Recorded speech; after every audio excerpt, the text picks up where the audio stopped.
Okay, what's up sa inyo guys? So since mixed content yung YouTube channel natin, ang ituturo ko sa inyo ngayon is kung paano natin bubuksan, lalo na sa mga nagplano mag-upgrade ng battery nitong ating night diving headlamp na waterproof. So lalo na pag nasira yung charging port, Type-C pa naman, paano siya buksan? So hindi na natin to bubuksan lahat. May bubuksan lang tayo dyan na part.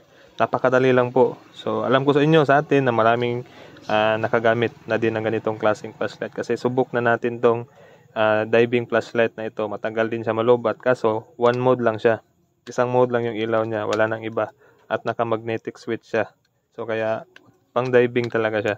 So ito yung kanyang model na SQ902, naka IPX8. Ito yun siya. So maraming model yung ganitong klaseng flashlight, but ito is headlamp. Meron ding maliit nito at meron din yung ganitong klase. So mas marami pa tayong flashlight, pero dalawa to yung ganitong klase ng flashlight na nasa akin. So since ito is nasira yung Type-C niya, ayusin ko siya. Ituturo ko na din sa inyo kung paano natin siya ayusin, just in case kung papalitan din natin siya ng battery. Ipapakita ko sa inyo ngayon, napakadali lang. So tara, proceed tayo, no? Huwag na natin patagalin pa. Ito yung kanyang kasama, Type-C cord, at saka yung clamp niya, at saka yung rubber para sa ating noo, para ma-headlamp natin siya. So okay, adjust ko lang muna to para hindi siya masyadong magalaw. Ayan. So ito naman yung Type-C natin, di ba? Pagpasensyano na yung kuko ko kasi kakatapos ko lang mag-welding. Ito is pwede natin siyang ipalit dito sa charging mismo kung nawala itong takip na to. So ang tanong, mapapasukan ba ng tubig? Hindi, kasi naka-block pa rin yan. Yan o, naka-block yan siya. As in, wala talaga yan siyang access sa tubig dyan. So meron siyang spare, di ba? Baka hindi nyo lang alam, just in case. So proceed na tayo dito kung paano natin siya buksan, just in case hindi na umiilaw, hindi na mag-charge, at magpalit kayo ng battery. So may makikita kayong dalawang lock dyan. Ikutin nyo lang siya ng counterclockwise. Ito yung clockwise natin, parang relo. Mag-counterclockwise tayo. So since ito is natanggal na yung kanyang Type-C, hindi ko alam anong nangyari. Kaya nga, sobrang nainis ako. Kasi ba't natanggal? Napakahirap ayusin yan. Pero habang tinitignan ko siya, madali lang pala.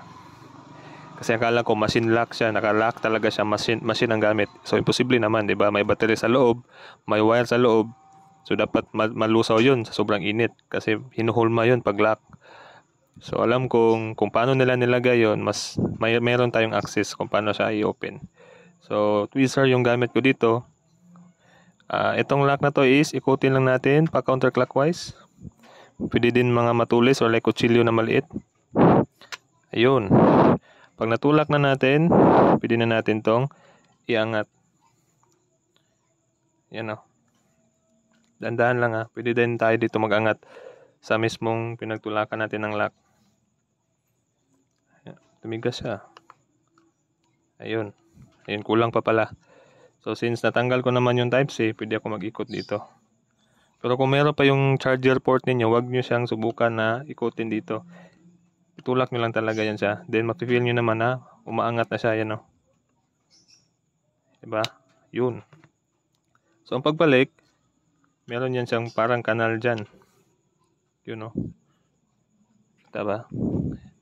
Doon nyo lang din i-timing itong lock. And then clockwise ang ikot. Press, and then clockwise. Yun, nalock na siya. So again, counterclockwise. Pag sumagad, angat.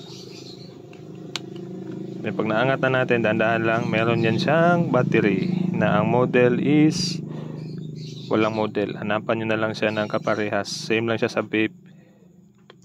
Ayan. Higher amp, mas mabuti. So yun lang oh, napakadali lang. So dito tayo sa charging port, kasi ito yung aayusin ko. Buti na lang, akala ko kasi meron pa siyang kasama na bali, pero hindi pala, kasi yung position niya pala is ganito.